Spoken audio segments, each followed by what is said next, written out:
What ideas do you have about Yeah. like a sustaining life where a few folks can stay there for prolonged periods of time? Well, one of the things we're working on is using lunar resources like lunar regolith Hmm.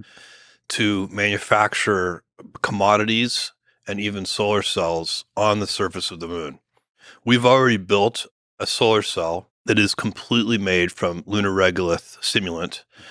And this solar cell is only about 7% power efficient. So it's very inefficient compared to, the more advanced solar cells that we make here on Earth.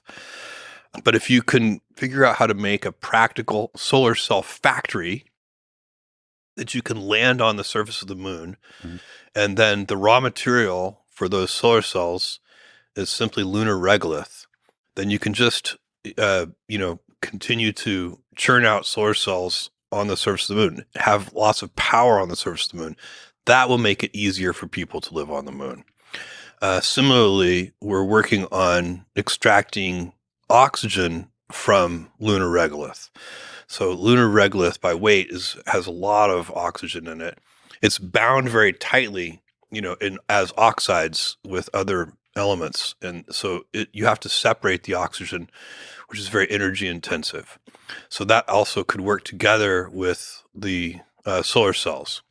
But if you can, and then ultimately, we may be able to find practical quantities of ice in the permanently shadowed craters on the poles of the moon.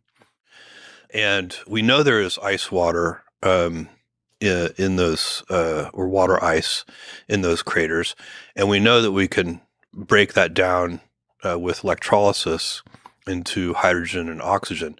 And then you'd not only have oxygen, but you'd also have a very good high efficiency propellant fuel in hydrogen. So there's a lot we can do to make the moon more sustainable over time. But the very first step, the kind of gate that all of that has to go through, is we need to be able to land cargo and humans on the surface of the moon at an acceptable cost. To fast forward a little bit, is there any chance Jeff Bezos steps foot on the moon and on Mars? One or the other or both?